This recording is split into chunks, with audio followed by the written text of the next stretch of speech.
माझ्या अखत्यारीत नानाभाऊ पटोले यांना दिवसभरासाठी सस्पेंड करत आहे। नानाभाऊंनी माफी मागितली पाहिजे असं माझं मत आहे। नानाभाऊ, हा सभागृह कामकाजासाठी आहे। मला तुम्ही पुढची कारवाई करण्यासाठी आणि थेट अध्यक्षांवर धावून जाणं खरं तर तुमच्याकडनंही अपेक्षा मुळीच नव्हती। हे या सभागृहात आम्ही पहिल्यांदा पाहतोय। नानाभाऊ पटोले या सभागृहाचे माजी अध्यक्ष राहिलेले आहेत। नानाभाऊ, हा सभागृह कामकाजासाठी आहे आणि कामकाज नियमाप्रमाणे चालणार। तुम्ही खरं तर तुमच्याकडनंही अपेक्षा मुळीच नव्हती। बसा बसा बसा। अध्यक्ष बोलायला उभे राहिले असताना असं वागणं तुम्हाला जर शोभत असेल तर मला काय म्हणायचं नाहीये पुढे। खरं तर नानाभाऊ पटोले या सभागृहाचे माजी अध्यक्ष राहिलेले आहेत। ते अध्यक्ष असताना या सभागृहात राजदंडाला स्पर्श केल्यानंतर काय कारवाई करावी या संदर्भातलं रुलिंग झालेलं। त्यामुळे नानाभाऊ, मला तुम्ही पुढची कारवाई करण्यासाठी अजून मजबूर करू नका।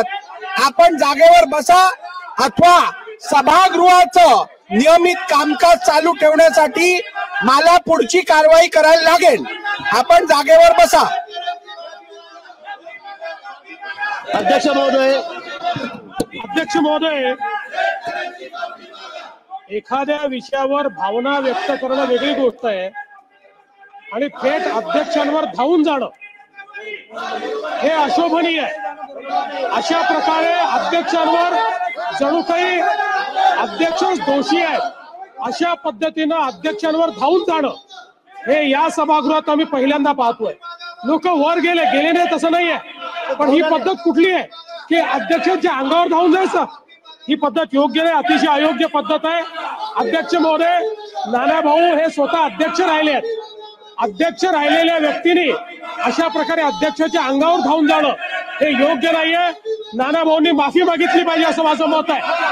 नानाभाऊंनी माफी मागितली पाहिजे, त्यांनी माफी मागितली पाहिजे। अध्यक्ष महोदय, काय चाललंय? तुम्ही खाली उतरा, चुकीचं आहे। तुम्ही खाली बसा।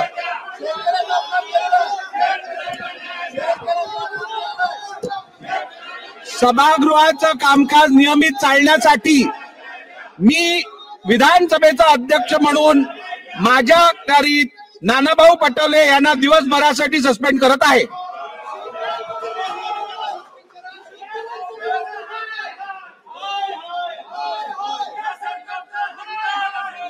चला पुढे घ्या, पुढे घ्या।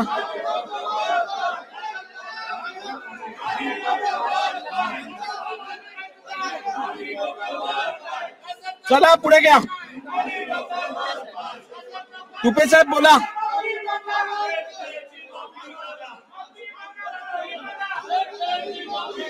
अध्यक्ष महोदय, मी आपल्या मार्फत अतिशय गंभीर आणि संवेदनशील विषयाकडे सभागृहाचं आदरणीय मुख्यमंत्र्यांचं आणि उपमुख्यमंत्र्यांचं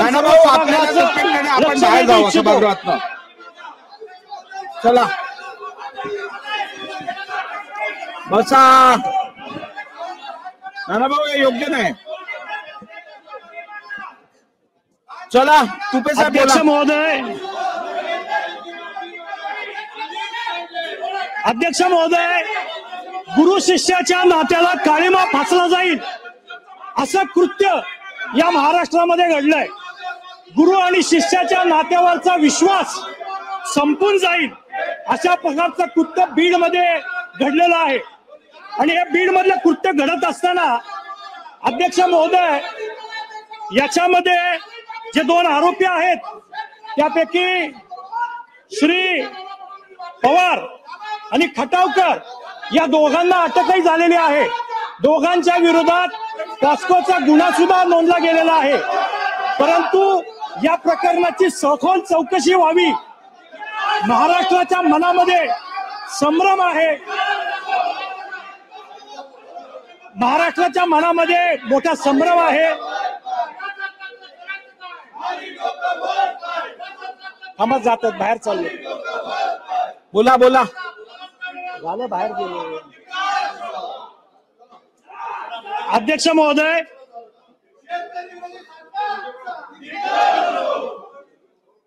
महोदय, अतिशय गंभीर आणि संवेदनशील विषयाकडे मी आपल्या मार्फत सभागृहाचं लक्ष वेधू इच्छितो. गुरु शिष्याच्या नावाला काळिमा फासला जाईल अशा प्रकारची घटना महाराष्ट्रामध्ये बीड जिल्ह्यामध्ये घडलेली आहे.